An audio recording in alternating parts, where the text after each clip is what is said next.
تو ہمارے ویسے بھی اوور آل جو ہم جاپانی قوم کو دیکھتے ہیں اس میں نظر آتا ہے، لیکن ہمارے ملک کے وہ لوگ جنہوں نے وہاں پر زندگیاں گزاری جی اور ان کی عادات کا جو ہے مشاہدہ کیا اور ان کی روٹین ورک اور روٹین لائف کو دیکھا، تو وہ یہ کہتے ہیں کہ بنیادی طور پہ 3 خوبیاں ہیں کہ جس کی وجہ سے نمبر 1 تو جاپانی قوم ترقی کرتی ہے، نمبر 2 یہ ہے کہ ان کے کام کے اندر بڑی عمدگی اور بڑی بیوٹی ہوتی ہے۔ خوبصورتی وجہ یہ ہے کہ نمبر 1 تو یہ ہے کہ جاپانی قوم کی اوور آل عادت یہ ہے کہ خواہ وہ کمپنی ہے یا وہ کوئی بڑا پروجیکٹ ہے یا کوئی بہت بڑا پلان ہے، وہ اس سے پہلے اس کی پلاننگ بہت زیادہ کرتے ہیں، اتنی زیادہ کرتے ہیں کہ جیسے ہم جیسے یہ کہیں کہ یار سوچے ہی جا رہے ہو، کچھ کر بھی لو، ٹھیک ہے، تو ہم تو شاید اس کو یہ سمجھیں کہ بھائی تم 1 ہفتہ پہلے بھی کہہ رہے تھے میں سوچ رہا ہوں، تم 2 ہفتے پہلے بھی کہہ رہے تھے سوچ رہا ہوں، بھائی کام کا بھی شروع کرنا ہے، صحیح، لیکن وہ سوچ کو یہ امپورٹنس دیتے ہیں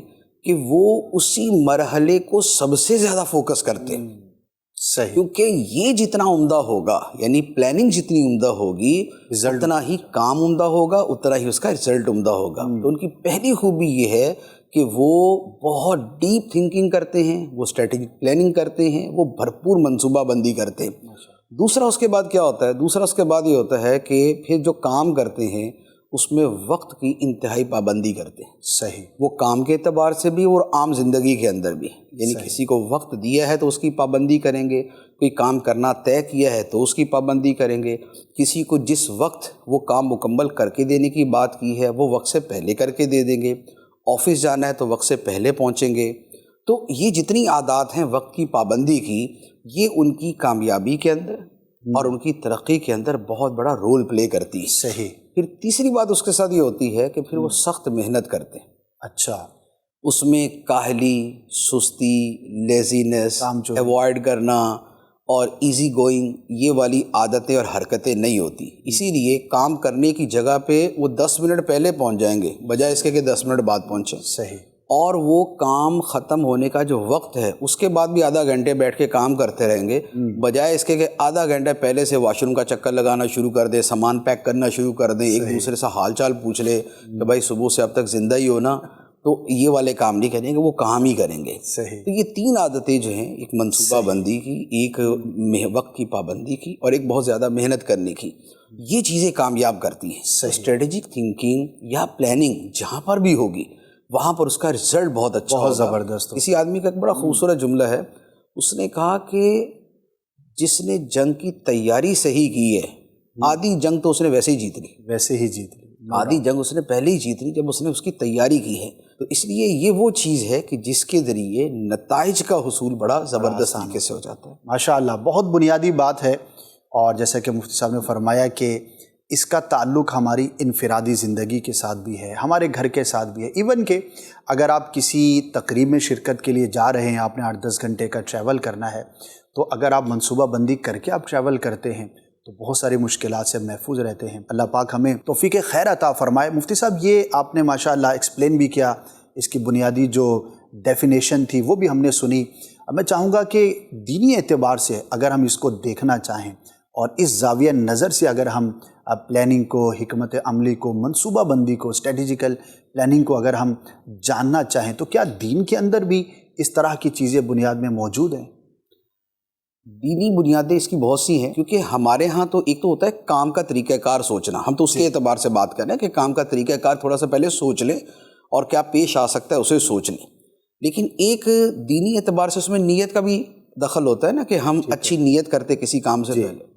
بزرگان دین کا معمول یہ تھا کہ جب بھی وہ کوئی کام کرتے تھے اس سے پہلے تھوڑی دیر وہ رکتے تھے، اللہ اکبر، اور رکنے کے بعد وہ کام کرتے تھے۔ ایک بزرگ سے کسی نے کہا کہ حضور وہ فلاں جو ہے نا وہ فوت ہو گئے صاحب، تو ان کا جنازہ ہے تو آپ چلیں۔ جی، تو وہ اٹھے، تھوڑی دیر سوچنا شروع کیا، پھر چل پڑے۔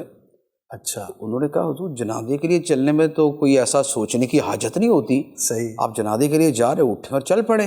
فرمایا نہیں، میں وہ چلنے سے پہلے نیت کر رہا تھا اللہ اکبر، کہ میں اس جنازے میں شرکت کرنے جا رہا ہوں تو میری نیت کیا ہے۔ واہ، جنازے میں تو جنازے کی نیت ہی ہوگی، لیکن چونکہ نیتیں اور بھی ہو سکتی ہیں ثواب بڑھانے کے لیے، تو اس لیے وہ کرتے تھے۔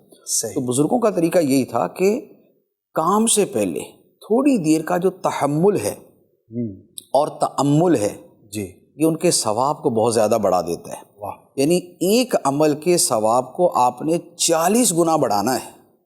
تو جو 4 گھنٹے کا عمل ہے اس میں صرف 3 منٹ نیت کے ایڈ کر دیں. اللہ اکبر. ایسا ہی ہے نا، بالکل ایسے کہ آپ نے 3 سے 4 گھنٹے آپ نے سفر کرنا ہے کسی شہر کا، ٹھیک، ایک سفر آپ نے کرنا ہے اور وہ سفر ہو سکتا ہے آپ کا مہینے کا ہو. جی.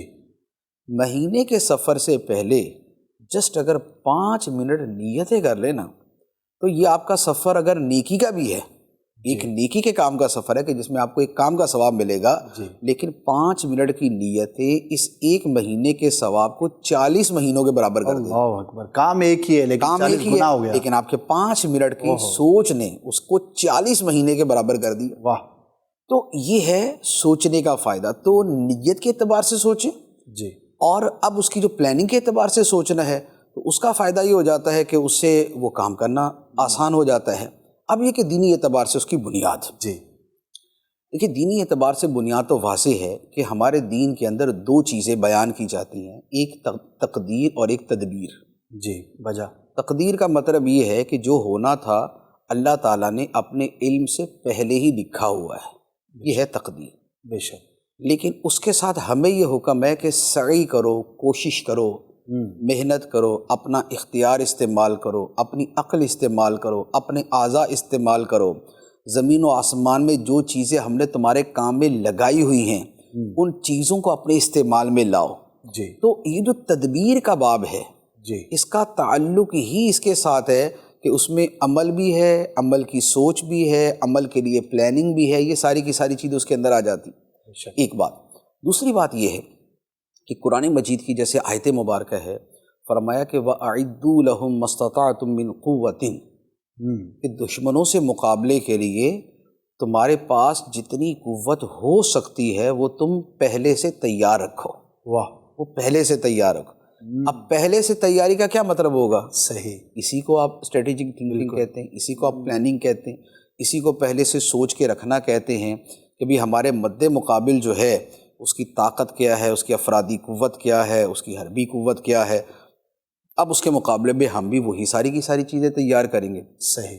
یہی وہ چیز ہے کہ جسے پلاننگ کہا جاتا ہے. بے شک. اچھا، اسی طرح پھر نبی پاک صلی اللہ تعالیٰ علیہ وآلہ وسلم کے جو معمولات تھے، جیسے آپ غزوہ بدر کو دیکھ لیں، غزوہ احد کو دیکھ لیں، غزوہ خندق کو دیکھ لیں، اس میں آپ کو جو پری پلاننگ ہے اور آپ کو جو پہلے سے ہی تیاریاں وہ ملے گی. بے شک. مثال کے طور پہ غزوہ بدر کے اندر پہلے سے جا کے دیکھا گیا کہ کون سی زمین جو ہے وہ اس اعتبار سے ٹھیک رہے گی کہ جہاں پر ہم پڑاؤ کریں. جی.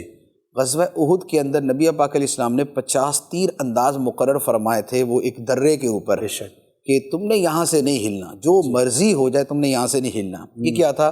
یہ پلاننگ تھی. پلاننگ. اچھا، پھر احد شریف کو اپنے بیک پہ رکھا تھا، جی. یہ بھی پلاننگ کا حصہ تھا.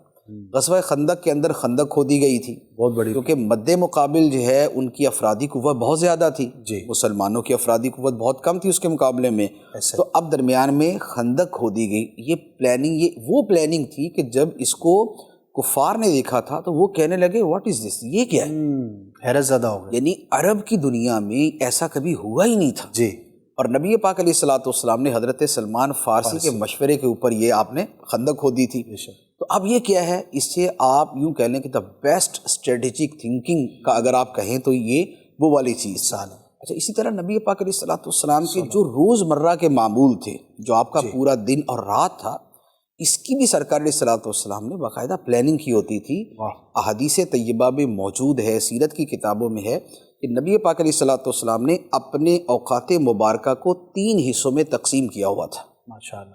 ایک حصہ عبادت کے لیے، ٹھیک، ایک حصہ اہل خانہ اور آرام کے لیے، صحیح، اور ایک حصہ جو ہے وہ صحابہ کرام کے لیے اور ان کو سکھانے کے لیے. صحیح. تو یہ آپ کے 3 حصے ہوا کرتے تھے اور ان 3 حصوں میں آپ نے تقسیم کیا ہوا تھا.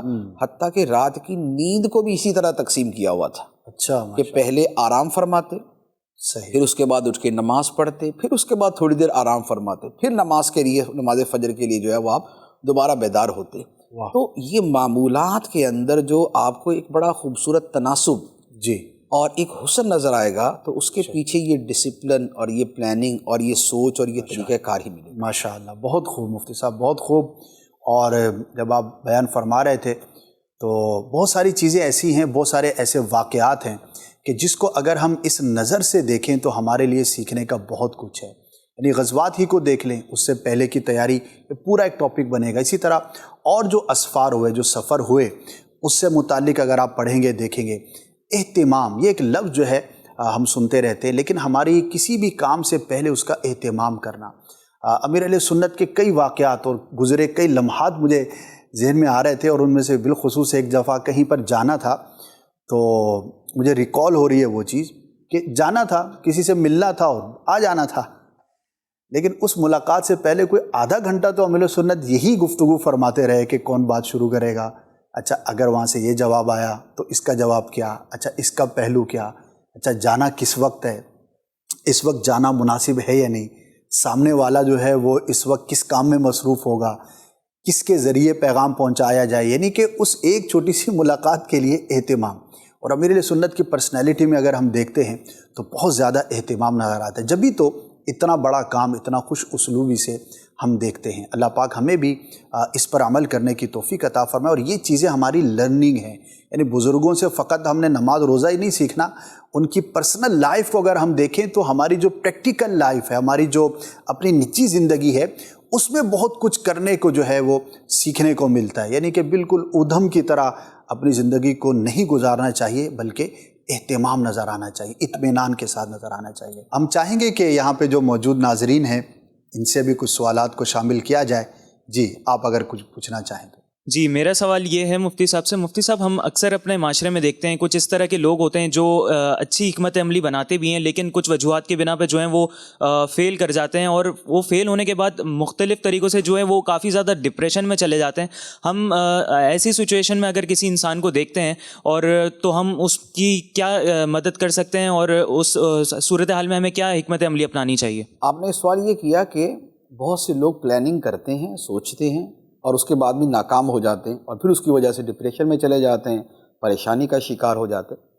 اس حوالے سے میں دو چیزیں عرض کروں گا. پہلی بات تو یہ ہے کہ اکثر تو یہ ہوتا ہے کہ جو پلاننگ کر کے کام کرتا ہے وہ کامیاب ہوتا ہے، ناکام ہونے والے کم ہوتے ہیں. اکثریت ناکام وہ ہوتے ہیں جو پلاننگ نہیں کرتے. ایک تو یہ بات ہے. دوسری بات یہ کہ جب کوئی بندہ ناکام ہوتا ہے تو اس میں یہ دیکھا جائے کہ واقعتاً اس کی جو حکمت عملی اور پلاننگ تھی وہ ٹھیک تھی، لیکن رزلٹ نہیں ملا، یا اس کی پلاننگ کے اندر ہی کچھ کمی تھی. بہت مرتبہ یہ ہوتا ہے کہ ہم جسے پلاننگ سمجھ رہے ہوتے ہیں اس کا کوئی امپورٹنٹ پارٹ مسنگ ہوتا ہے، کوئی بڑی اہم چیز کہ جس پہ نظر رکھنی چاہیے تھی اس پہ نظر نہیں رکھی. اب اس کے نتیجے میں باقی ساری چیزیں موجود ہیں، لیکن درمیان بھی چھوٹی سی کڑی اگر رہ گئی، اسی وجہ سے ناکامی ہو جائے گی. بہترین قسم کا انجن لیا، بہترین قسم کی بوگیاں کوچز اس کے پیچھے لگا دی، اور بڑی خوبصورت اس کے اندر سارا سسٹم کر دیا، لیکن انجن کو کوچز سے جوڑنے والا جو کانٹا ہے، اگر وہ چھوٹا سا کانٹا بھی مس ہوگا نا تو یہ ٹرین اس کے ساتھ چل نہیں سکتی. اسی طرح پلاننگ کے اندر ہی کہیں فلا ہوتا ہے، اسی کے اندر کہیں نہ کہیں کچھ کمی ہوتی ہے کہ جس کی وجہ سے ناکامی ہوتی ہے. تو لہٰذا پہلے تو یہی دیکھ لیا جائے کہ کیا ہماری پلاننگ کے اندر تو ناکامی کوئی کمی نہیں تھی. دوسرا یہ ہے کہ پلاننگ کرنے کے بعد ایک مرتبہ اسے تنقیدی نگاہ سے دیکھنا بھی چاہیے. صحیح. یا اس میں کہاں کمی ہو سکتی، یہاں یہاں یہاں یہاں یہاں.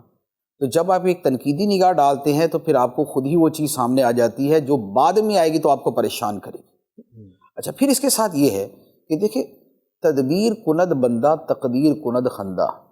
بندہ تدبیر کرتا ہے اور تقدیر خندہ کرتی ہے. تقدیر اس پہ ہنستی ہے کہ بندہ تو پلاننگ کر رہا ہے کہ جناب ایسا محل بنا رہا ہوں، 100 سال اس میں رہوں گا، اور اگلے سال اس کی موت آنی ہے.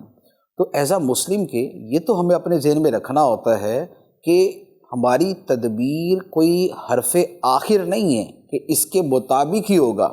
اس کے اوپر ایک اور مشیت بھی ہے، اس کے اوپر ایک اور حکم بھی چلتا ہے جو رب العالمین کا ہے. تو ہو سکتا ہے کہ اس کی وجہ سے یہاں پر ہمیں ناکامی ہو جائے. اچھا، پھر اس کے ساتھ ایک اور بات یہ ہوتی ہے کہ ناکامی کی وجہ سے ڈپریشن میں چلے جانا یا اس کا بہت زیادہ سٹریس لے لینا، یہ ایک دوسرا مرحلہ ہے. آپ کی پلاننگ ٹھیک تھی، آپ نے اس کے مطابق عمل بھی کیا، لیکن اس کے بعد اس کا رزلٹ وہ نہیں نکلا، تو آپ پہلی چیزوں کے اوپر افسوس نہیں کریں گے نا کہ وہ تو آپ کی ٹھیک تھی. اب وہ جو ناکامی ہوئی ہے، اب آپ اس کو پازیٹیو لینے کی کوشش کریں گے. نمبر ایک تو یہ ہے کہ ہو سکتا ہے کہ یہ ناکامی ہی میرے حق میں بہتر تھی. کئی لوگ کسی شعبے میں جا کے ایگزام دیتے ہیں، امتحان دیتے ہیں، اس کی ایجوکیشن حاصل کرتے ہیں اور اس میں فیل ہو جاتے ہیں یا اتنے نمبر حاصل نہیں کر پاتے جتنے چاہیے۔ ایک آدمی نے MBBS کرنے کے لیے زور لگا دیا، 4 سال محنت کی، آخر میں جا کے فیل ہو گیا، ڈاکٹر نہیں بن سکا۔ اب اس کے اعتبار سے تو یہ اس کی زندگی کا ایک ایسا وہ مس ہیپ ہو گیا ہے کہ جو شاید اس کو پوری زندگی نہ بھولے۔ اب اپنے اعتبار سے وہ پتہ نہیں اپنے آپ کو کیا سمجھ رہا ہے، لیکن اب اس کے بعد جب اس کو یہ لات پڑ گئی فیل ہونے کی، اب اس نے کہا کہ چلو بزنس کرتے ہیں۔ اب اس نے بزنس شروع کیا اور وہ بزنس اس کا بھلے میڈیکل انسٹرومنٹس کا ہی ہے۔ اب جو اس نے ایک ڈاکٹر بننا تھا، اب 1000 ڈاکٹر اس کے پیچھے پیچھے ہیں، اب ہاسپٹل اس کے پیچھے ہیں، اب میڈیکل سٹور اس کے پیچھے ہیں، اب اس کا بزنس جو ہے وہ اربوں روپے تک پہنچ گیا۔ تو دیکھیں جس وقت ناکامی ہوئی اس وقت اس نے یہی سمجھا کہ میری زندگی ختم ہو گئی، میں نے اتنی محنت کی، کیا مجھے صلہ ملا؟ لیکن اس کے پیچھے ان مع العسر یسرا، بے شک تنگی کے ساتھ آسانی بھی ہے، بے شک تنگی کے ساتھ آسانی بھی ہے۔ تو جب بندہ یوں پازیٹیولی اس کو سوچتا ہے تو پھر بہرحال جو ہے وہ اس کے لیے خیر نمودار ہوتی ہے۔ اور پھر اس کے ساتھ ایک بات یہ بھی ہے کہ بہرحال زندگی صرف کامیابیوں کا نام نہیں ہے، زندگی کامیابیوں اور ناکامیوں کے مجموعے کا نام ہے۔ ہم دنیا میں رہ رہے ہیں، جنت میں نہیں رہ رہے۔ جنت کے اندر ہر خواہش پوری ہوگی، ہر دعا پوری ہوگی، ہر بولا ہوا پورا ہوگا، لیکن دنیا کے اندر پورا بھی ہوگا، نہیں بھی ہوگا۔ تو لہذا جب آپ دنیا کو ریئلسٹک تھنکنگ کے طور پہ لیں گے تو پھر آپ ریالٹی کے اعتبار سے ہی آپ اس کا امپریشن لیں گے اور اس کا اثر لیں گے کہ کیسا لینا چاہیے۔ ماشاءاللہ ماشاءاللہ، بہت خوبصورت انداز پر دونوں ہی پہلو بیان ہوئے، اور یہ ہمارے ذہن میں رہنا چاہیے کہ ہم کچھ بھی پلان کر لیں، کتنی بھی بہترین حکمت عملی ہم بنا لیں، لیکن بہرحال اس میں ناکامی کا کہیں نہ کہیں فیکٹر جو ہے وہ ضرور رہتا ہے۔ وہ ذہن میں رہے اور پہلے ہی سے رہے تو انشاءاللہ پھر ہونے والے نقصان کا جو صدمہ ہے وہ کم رہے گا۔ اور مسلمان کو ویسے ہی صبر کی، شکر کی اور جو دیگر چیزیں بڑی سپورٹیو ہوتی ہیں، اور بہت سارے مقامات پر پھر یہ چیزیں ہمارے کام آتی ہیں۔ ورنہ اگر ہر وقت ہی بندہ کامیاب ہوگا تو صبر کہاں پہ کرے گا؟ اگر مشکل ہی نہیں تو پھر وہ اس معاملے پر کہاں وہ اس کو جو ہے وہ ایکسرسائز کرے گا؟ تو یہ ساری چیزیں مل کر ایک، لیکن مجموعی طور پر، بنیادی طور پر ہمیں بہرحال اس تھنکنگ کو ضرور اپنے ذہن میں رکھنا چاہیے۔ مفتی صاحب، تھنکنگ کے بارے میں حکمت عملی اور یہ ساری گفتگو ہو گئی، لیکن اگر اس کے کچھ فائدے ذرا ڈیٹیل سے ایکسپلین ہو جائیں کہ میں آخر یہ اتنا اہتمام کیوں کروں، حکمت عملی بنا تو لوں لیکن اس کے کچھ بینیفٹس بھی میرے پیش نظر ہونے چاہیے۔ جب بینیفٹس ہمارے پیش نظر ہوتے ہیں تو پھر بندہ اس چیز کی طرف رغبت زیادہ کرتا ہے۔ تو اس اسٹریٹجیکل تھنکنگ کا فائدہ کیا ہے؟ فوائد تو بڑے واضح سے ہیں۔ سب سے پہلی بات تو یہ ہے کہ جب آپ کسی شے کی پلاننگ کرتے ہیں تو وہ کام آپ کے لیے آسان ہو جاتا ہے۔ بغیر سوچے کریں گے تو لازمی بات ہے مشکل ہوگا، سوچ کر کریں گے تو آسان ہوگا۔ وجہ یہ ہے کہ بعض اوقات ایک بڑا کام جب ہوتا ہے نا تو بڑا کام ہمارے سر پر اس بڑے کے اعتبار سے سوار ہوتا ہے، ایسا ہی بڑا کام ہے اور یہ ہم نے کرنا ہے۔ لیکن اب پلاننگ کا تقاضا کیا ہوتا ہے؟ پلاننگ کا ایک بڑا بنیادی سا اصول ہے کہ آپ بڑے کام کو چھوٹے حصوں میں تقسیم کر لیں۔ ٹھیک ہے، چھوٹے حصوں میں تقسیم کر کے اب آپ یہ دیکھ لیں کہ آپ نے کتنے عرصے میں کون سا کام کرنا ہے۔ ایک دن میں اتنا، ایک دن میں اتنا، ایک دن میں اتنا، ایک دن میں اتنا۔ اس کا نتیجہ یہ ہوگا کہ آپ کا کام تھا 360 دن کا، ایسا ہی، لیکن جب آج آپ نے صرف آج ہی کے بارے میں سوچنا ہے اور آپ یہ طے کر چکے ہیں کہ آج کا کام صرف اتنا ہے، ایسا ہی، اگر نہیں سوچا تو آج کے ساتھ اگلے 360 دن یا 359 دن جو ہے نا وہ آپ کے ساتھ ہی جڑے ہوئے، بالکل بوجھ بن جائے، وہ بوجھ بن جائے گا۔ لیکن جب آپ نے یہ سوچا ہوا ہے کہ آج کے دن مجھے صرف اتنا کرنا ہے، اس کا نتیجہ یہ ہوگا کہ اب آپ کے ذہن میں یہ ہوگا کہ بھئی اتنا ہی کرنا ہے، کر کے آپ فارغ ہو گئے، سینس آف اچیومنٹ بھی آپ کو مل گیا، آپ ریلیکس بھی ہو گئے۔ آپ کی فریج کے اندر اگر 10 کھانے رکھے ہوئے اور آپ اس کو دیکھ کے سوچتے رہے یار 10 کھانے، تو لازمی بات ہے بھائی 10 کھانے ایک ہی وقت میں تھوڑی کھانے، ایسا ہی، 10 کھانے آپ اس کے اوپر لکھ لیں کہ بھی Saturday, Sunday, Monday, Tuesday, Wednesday, Thursday, Friday, یہ 7 دن کے اندر یوں کر کے کھاؤں گا میں، تو اب آپ فری ہو جائیں گے۔ اب آپ کو اگر فریج کے سامنے کھڑا کر کے بول دے کہ جناب آپ نے یہ 7 کھانے کھانے، صحیح، تو اب آپ 7 کا مطلب تو بظاہر یہ لگے گا کہ ابھی کھانے سارے کے سارے، یہ تو ممکن نہیں ہے، لیکن یہ 7 دن کے آپ کے کھانے، 7 دن کے، اب آپ کے لیے آسانی ہو جائے گی۔ تو پلاننگ کا فائدہ یہ ہوتا ہے کہ مشکل کام آسان ہو جاتا ہے۔ دوسری بات یہ ہوتی ہے بہت مرتبہ ایسا ہوتا ہے کہ انسان بے یقینی کی کیفیت سے نکل جاتا ہے، کیونکہ بعض اوقات رزلٹ جو ہوتا ہے نا وہ ہمارے سامنے کلیئر نہیں ہوتا. ایسا ہی. لیکن پلاننگ کی وجہ سے کیا ہوتا ہے کہ ہم نے اب اسے 10 حصوں میں مثلا تقسیم کیا ہے. جی جب ہم نے ایک حصہ کر لیا، جی اب ہمیں اتنا پتہ ہے کہ 1/10 کام ہو چکا ہے، ایسا ہی. 9/10 باقی ہے. جب ہم نے اس کے 5 حصے کر لیے، اب ہمیں یہ پتہ ہے آدھا ہو چکا ہے، آدھا باقی ہے.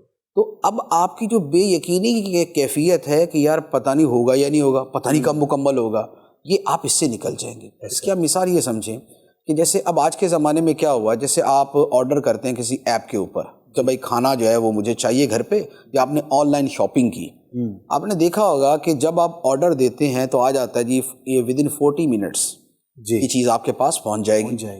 اچھا اب آپ کے 40 منٹ ہی لکھا ہوا ہو، صحیح، اور آپ بیٹھے ہوئے اب آپ کو پتہ نہیں یار اس بندے نے سامان خرید لیا یا نہیں خرید لیا، وہ وہاں سے چل پڑا یا نہیں چل پڑا.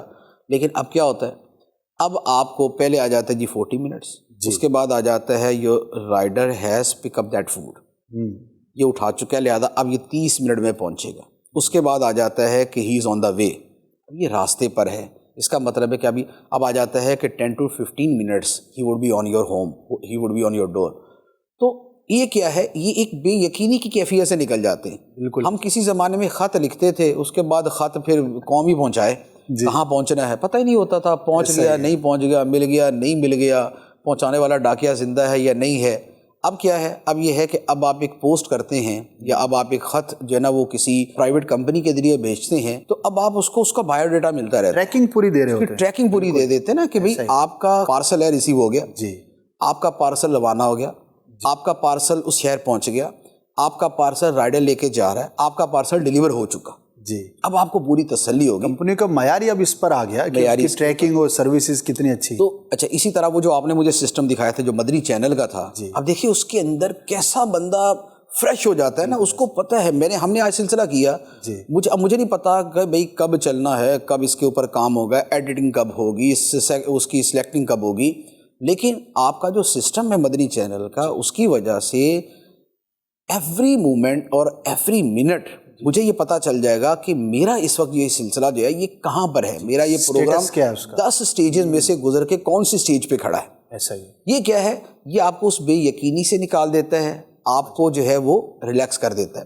ایسا پھر یہ فائدہ ہوتا ہے پلاننگ کے ذریعے کامیابی کے چانسز بڑھ جاتے ہیں اور مشکلات سے نمٹنا آسان ہو جاتا ہے. اسی طرح آپ کو بہت تجربہ ہوگا کہ جیسے بہت ساری جگہوں پہ ہم بیانات کرنے جاتے ہیں، جی اچھا بیان کرنے سے پہلے جہاں پر بھی ہم نے اپنا بیان کرنا ہے، اگر ہمیں پہلے سے آڈینس پتہ ہو جی وہاں پر ہے کون، ہم اپنی طرف سے فلسفی کا بیان تیار کر کے چلے گئے، وہاں کے بچے بیٹھے ہوئے، صحیح ٹھیک ہے، ہم بچوں کا بیان تیار کر کے گئے، وہاں کے ڈاکٹرز بیٹھے ہوئے.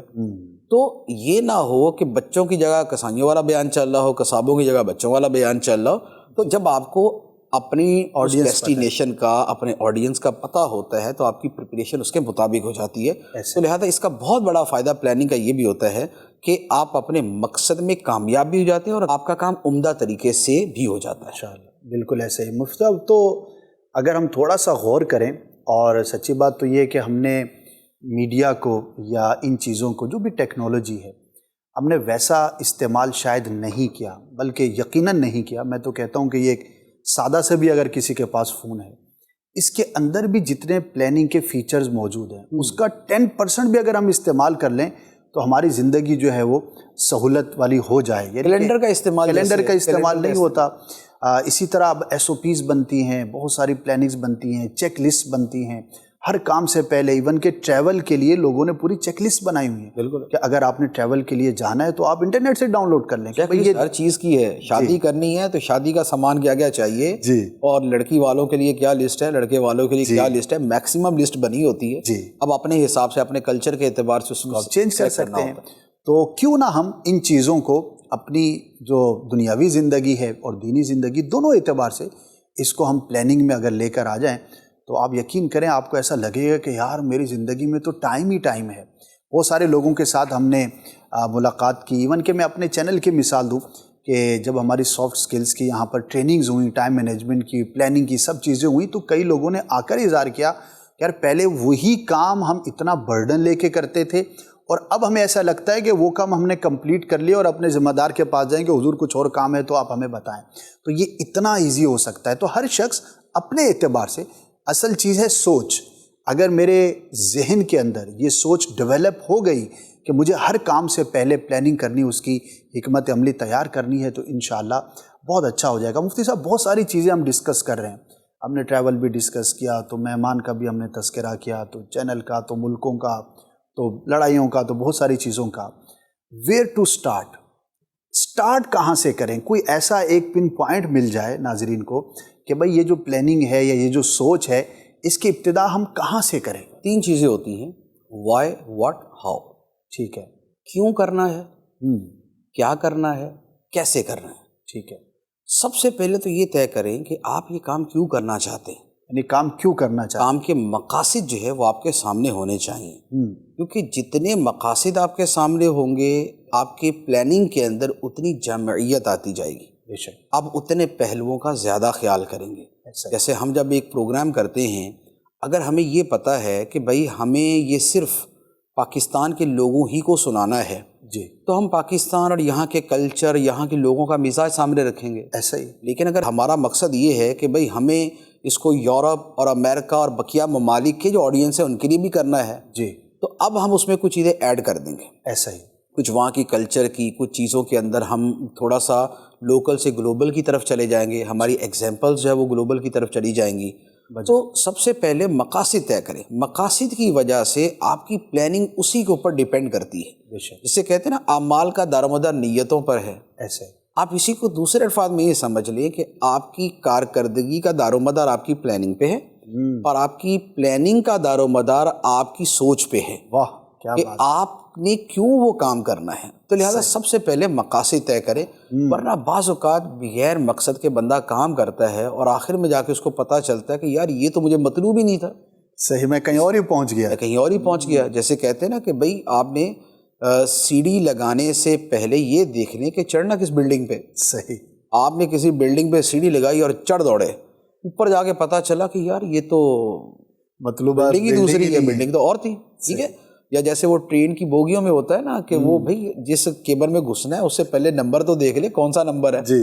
ساری ایک جیسے لگ رہے ہوتے ہیں. بے ہنگم چڑھ گئے اور بے ہنگم گھس گئے، اس کے اندر جا کے پتہ چلا یار یہاں تو کچھ اور بیٹھے ہوئے. اچھا جی میرے رشتہ دار اگلے میں بیٹھے ہوئے. تو بھائی پہلے ہی آپ اس کو دیکھ لیں.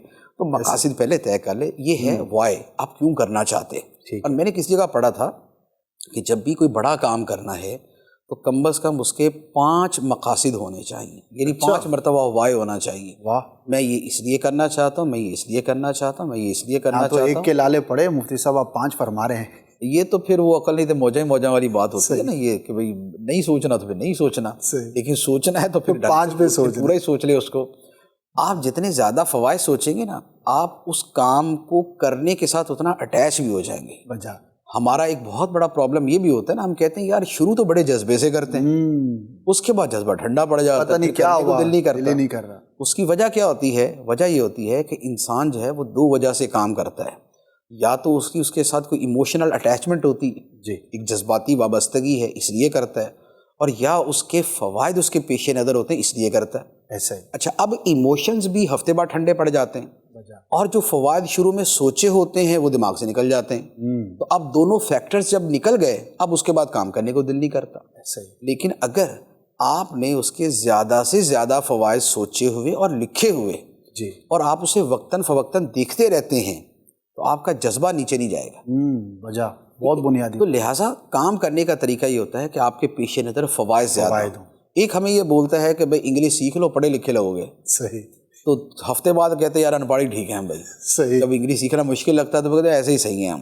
لیکن ایک ہمیں اس کے ساتھ ایک پورا فیوچر نظر آتا ہے، اس کے بہت سارے ڈائمینشن نظر آتی ہیں، ہم اس کا دینی دنیاوی فائدہ دیکھتے ہیں. تو اب ہمارا جو موٹیویشن ہے وہ ایک لانگ ٹرم جو ہے وہ باقی رہتی ہے. برقرار ہے. Motivation needs motive. ترغیب جو ہے مقصد چاہتی ہے. آپ کے سامنے مقصد ہوگا تو آپ کو ترغیب ہوگی، آپ کو ترغیب رہے گی تو وہ آپ کام کریں گے. آپ کو پیاس لگے گی تو پانی پیئیں گے، پیاس ہی نہیں تو پانی کہاں سے پیئیں گے. ترغیب جو ہوتی ہے یہ پیاس کی طرح ہوتی ہے. جب آپ کو پیاس لگتی ہے تو اب آپ اس کے لیے دوڑتے ہیں. ہماری چونکہ ترغیب ٹھنڈی پڑ جاتی ہے تو ہمارا کام ٹھنڈا پڑ جاتا ہے. اور ہمارے ہاں یوں کہہ لے کہ ہمارا اوور آل کلچر جو ہے نا وہ ٹھنڈ پروگرام ہے. یعنی کہ ہم ٹھنڈے ٹھنڈے ہی ہیں، اب ٹھیک ہے یار وہ مولا کرے گا، رضا مولا ہما اولا. تو ہم تھوڑا سا اسی چیزوں کے ذریعے ہم بہانے بنا کے چیزوں سے بچ جاتے. کسی کام کے ساتھ جو کمیٹڈ ہونا ہے جی اور اس کو کر کے چھوڑنا ہے وہ ہمارے اندر نہیں ہوتا. اور وہ اس لیے نہیں ہوتا کہ ہمارے اندر اس کا جذبہ نہیں ہوتا. جذبے کے لیے ترغیب چاہیے، ترغیب کے لیے مقصد چاہیے. مقصد ہمارے سامنے نہیں ہوتا تو ہمارا کام جو ہے وہ ٹھنڈا پڑ جاتا ہے. بہت بنیاد. تو لہذا سب سے پہلے تو کام کے جو مقاصد ہیں وہ آپ کے سامنے ہونے چاہیے. دوسرے نمبر پر یہ ہے کہ اب ان مقاصد کے لیے آپ نے کیا کرنا ہے. میرا مقصد ہے، اگر دینی میں کہوں تو میرا مقصد ہے خدمت دین. صحیح، ٹھیک ہے، خدمت دین مجھے کرنی ہے. اب میرا واٹ یہ نکلا نا کہ کرنا یہ ہے مجھے. اب اگر مجھے یہ کرنا ہے تو اس کے کتنے طریقے ہیں، یہ میں اس کو جتنا میکسیمم اس کو وہ میں ان ڈیٹیل کر سکوں، ڈیفائن کر دوں. اگر میرا دنیاوی مقصد ہے تو وہ میرا متعین طور پہ ہونا چاہیے.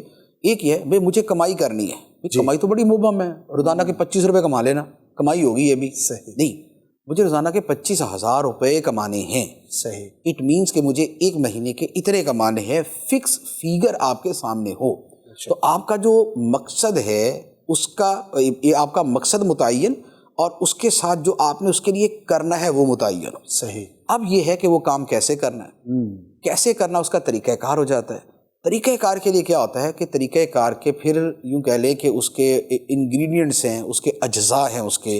اب وہ کیا ہے کہ اس کام کے لیے آپ کو سرمایہ کتنا چاہیے، جی وقت کتنا چاہیے، افراد کتنے چاہیے، اس بندے کا رول کیا ہوگا، کتنے عرصے میں یہ مکمل ہوگا، اس کا جو اینڈ ریزلٹ ہے وہ بیسیکلی نکلے گا کیا. تو یہ ایک ایک چیز جو ہے نا یہ واضح ہوتی جائے. صحیح. جتنی زیادہ یہ چیزیں واضح ہوں گی آپ کا کام اتنا ہی زیادہ آسان ہو جائے گا. بہت خوب. تو لہٰذا کام اب کیا کیا ہے، کب کرنا ہے، کتنے عرصے میں کرنا ہے، کب اسے مکمل کرنا ہے، کون سا کام کس کی ذمہ داری ہوگا، اس کام کے لیے اخراجات کیا چاہیے، وہ اخراجات آپ کے پاس ہے یا نہیں، اگر نہیں ہے تو آپ نے ان کو کہاں سے حاصل کرنا ہے.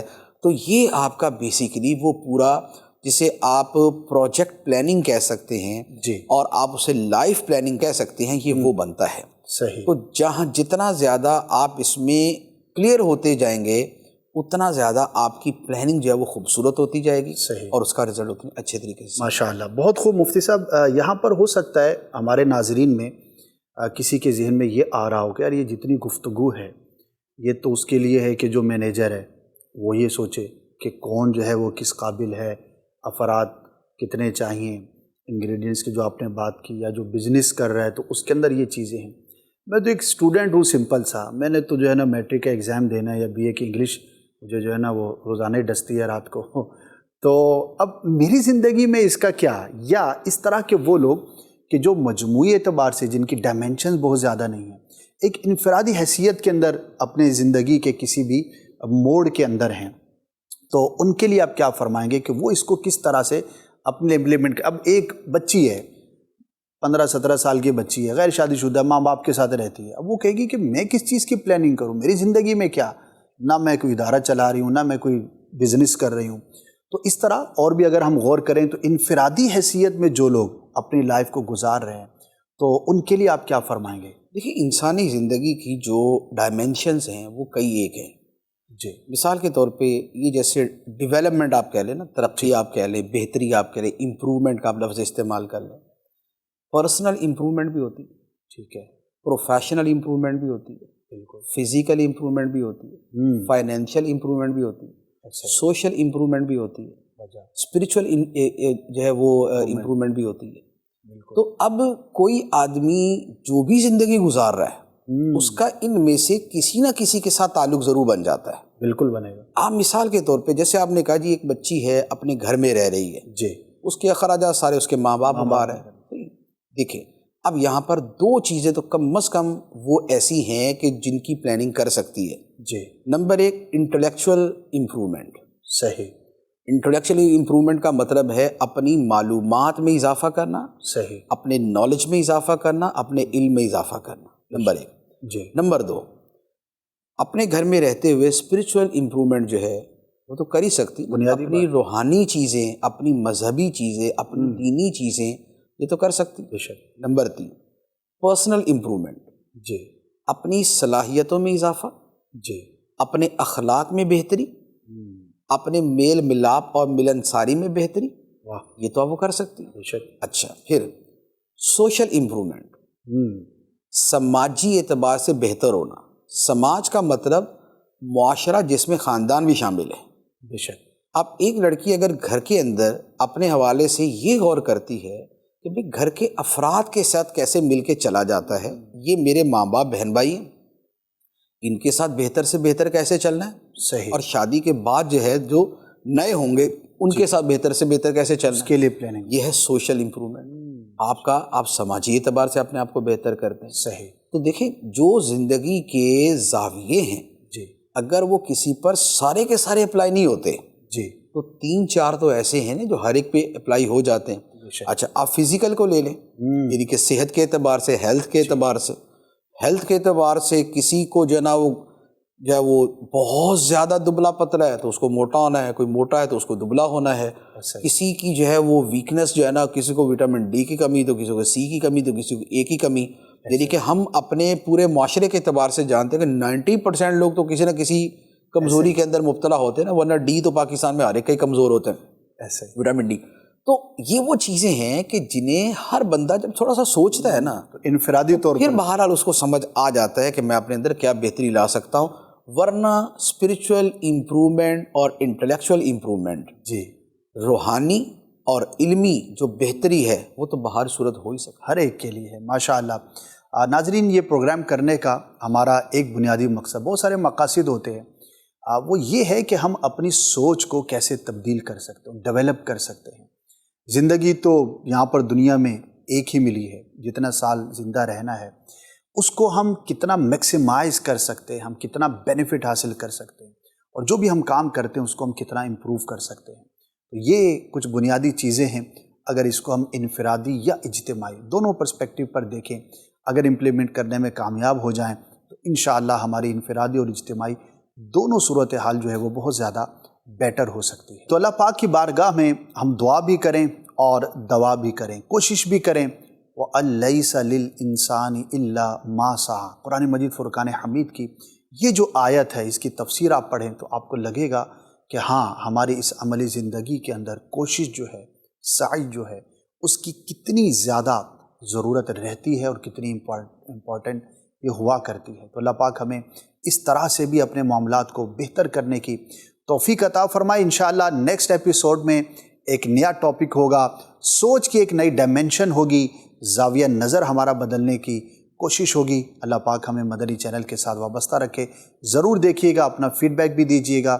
صلو علی الحبیب صلی اللہ تعالی علی محمد صلی اللہ علیہ وآلہ وسلم. پلاننگ کے بارے میں جتنے مثبت انداز سے بات کی گئی، خاص طور پہ جاپان میں جس طرح سے بات کی گئی کہ وہ یہ بات کہتے ہیں کہ 80% کام ہمارا مکمل ہو جاتا ہے جب ہم اپنی پلاننگ مکمل کر لیتے ہیں، اور جو پریکٹیکل کام ہے وہ پھر سے 20% رہ جاتا ہے. کوئی بھی کام کر رہے ہوں تو اس سے پہلے گہرے انداز سے سوچنا، اس پہ سوچ بچار کرنا، تفکر کرنا بہت ضروری ہے. آج کا جو سیشن تھا اسٹریٹجک مینجمنٹ کے اوپر، جو کہ بہت زیادہ اچھا رہا، اور میں یہ نصیحت کرنا چاہوں گا کافی سارے اسٹوڈنٹس کو جو کہ اسکول گوئنگ ہیں، یونیورسٹی گوئنگ اسٹوڈنٹس ہیں، جو اپنی زندگی میں ٹائم مینیج نہیں کر پاتے اور مختلف طریقوں سے اسٹریٹجی نہیں بنا پاتے، تو ان کے لیے بہت زیادہ مفید ہوگا. سوچ ایک عظیم نعمت، انسانیت کے عروج کی ضامن، قوموں کے زوال کی وجہ.